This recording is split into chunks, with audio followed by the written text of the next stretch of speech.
Je suis Didier Mazier, je vous souhaite la bienvenue sur Ibis TV. Pour cette nouvelle live session, toujours pas d'invité. Par contre, je suis accompagné d'un logiciel qui va probablement vous intéresser beaucoup. Il s'agit de Adobe Experience Design CC, qui en fait est un logiciel de prototypage d'applications. Il existe bien entendu des logiciels de prototypage d'applications, je pense à Prototyper Free, mais leurs interfaces sont parfois un petit peu complexes. Et là, Adobe a vraiment réalisé quelque chose de particulièrement intéressant. Nous allons le tester ensemble. Il s'agit d'une technologie en développement, donc Preview. Espérons que Adobe ne nous fera pas le même coup qu'avec Edge Animate, c'est-à-dire de réintégrer les fonctionnalités dans un logiciel existant et de supprimer le logiciel qui était en cours de développement. Alors mettons-nous directement au travail. Ici, je suis sur l'écran d'accueil de Adobe Experience Design CC. Comment obtenir ce logiciel? Eh bien, il va falloir que, au niveau de votre Creative Cloud ici, vous passiez vos préférences liées au Creative Cloud avec la langue anglaise, English, North America, et auquel cas, ensuite, dans vos applications, vous allez pouvoir avoir Experience Design CC. Vous pourriez ensuite repasser et une fois que j'ai repassé en français, lorsque j'aurai quitté et redémarré bien entendu mon Creative Cloud, je n'aurai plus dans la liste ici le logiciel. Il faudra donc que je le démarre directement à partir du bureau du Finder. Nous sommes ici sur notre écran d'accueil et afin que vous compreniez comment tout cela fonctionne rapidement, on va suivre le tutoriel qui a été prévu. Nous allons donc ici faire Get Started with a Sample File. Pour l'instant, tout est en anglais, donc si vous ne parlez pas bien anglais, vous allez être pénalisé, mais vous allez voir que c'est très simple. Je vais cliquer ici sur Get Started with a Sample File et ici, vous voyez que j'ai ce qui correspond à des espaces de travail des artboards qu'on peut retrouver maintenant dans Illustrator, dans Photoshop, etc. Et puis nous avons bien entendu la possibilité de changer le zoom, c'est-à-dire de nous mettre par exemple à 100%, et nous allons suivre ici le tutoriel qui va être 1 de changer la couleur du fond, 2 de créer une liste répétitive, 3 de pouvoir intégrer des images à l'intérieur de masques, 4 de pouvoir créer un prototype et ensuite de faire une prévisualisation de ce prototype. Le changement de couleur est très simple, vous voyez que je sélectionne ici un élément et dans les panneaux qui se trouvent à droite, dans l'apparence ici, j'ai le remplissage. Il va suffire d'aller choisir une couleur dans un nuancier ou avec ici une pipette d'aller chercher la couleur quelque part sur l'écran. Première chose est faite. Notez qu'il y a la même chose pour la bordure. Nous allons passer donc au step 2. Le step 2 est très intéressant parce qu'à partir du moment où vous avez mis en place des éléments, vous allez pouvoir faire en sorte que ces éléments soient répétitifs.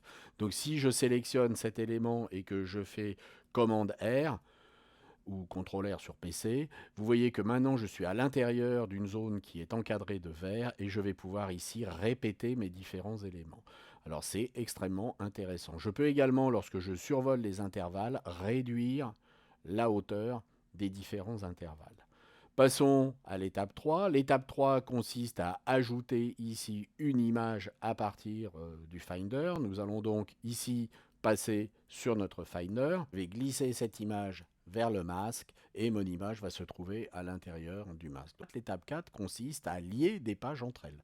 Nous allons ici simplement relier le bouton Read More avec cette page. Il suffit de pouvoir sélectionner ce bouton, de passer bien entendu en mode prototype. Actuellement nous sommes en mode design, nous allons donc ici passer en mode prototype et vous voyez qu'ici il y a quelque chose qui ressemble à ce qu'il y avait avec GoLive à une époque, qui permettait de gérer les transitions de page. Ici on peut également gérer le easing, c'est-à-dire ease in, ease out, on va le faire avec un ease in, ease out. On peut également choisir d'avoir un balayage de gauche à droite ou dissolve, etc. Et puis la dernière étape ici va être de faire une preview de notre prototype. Nous allons donc cliquer sur la preview et ici nous avons une preview de notre prototype. Si nous cliquons sur un read more, vous voyez que cela fonctionne. On a donc un outil qui est un outil super simple. Maintenant qu'on a fait le tutoriel, eh bien voyons ce qui se passe si on crée quelque chose à partir de rien. Pour travailler à partir de rien, from scratch, nous allons choisir ici avec quoi nous voulons travailler, un iPhone 6 Plus par exemple.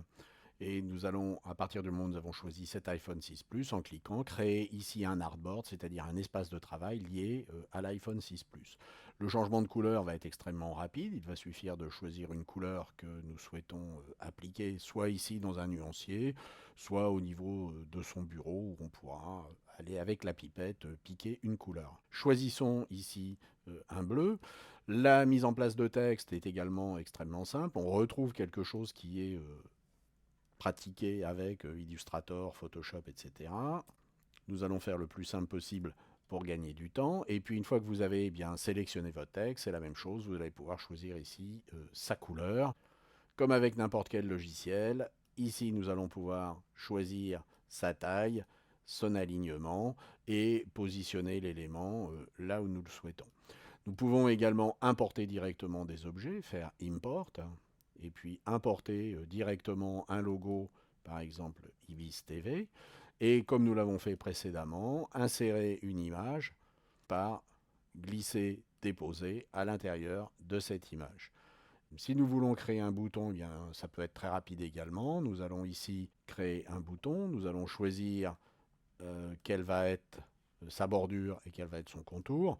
Et puis, comme dans les nouveaux logiciels Illustrator, nous allons pouvoir, en glissant ici, arrondir les angles. Plaçons ici très simplement un texte. De la même façon, nous pouvons avoir un texte blanc. Et nous pouvons maintenant créer un autre artboard. En cliquant ici, nous allons créer un autre artboard à côté. Alors, on ne va rien mettre sur la page, mais on va voir comment transformer cet objet. Vous voyez qu'ici, j'ai sélectionné ces différents objets et je vais pouvoir grouper ces objets. C'est maintenant un bouton, je passe en mode prototype et je mets un lien entre ce bouton et la page. Il ne me reste qu'à visualiser mon application et vous voyez que ça fonctionne. Nous avons avec cet outil quelque chose qui était à la fois simple, rapide et sur lequel nous avons gardé nos habitudes. Vous voyez qu'Adobe n'a pas fini de nous surprendre et que leur laboratoire travaille d'arrache-pied pour toujours nous proposer des outils nouveaux et efficaces. Alors espérons bien entendu que ce logiciel va perdurer. Vous pouvez d'ores et déjà l'utiliser à partir du moment où vous avez un compte Adobe Creative Cloud. Je vous remercie de votre fidélité et puis je vous dis à tous à très bientôt. Au revoir.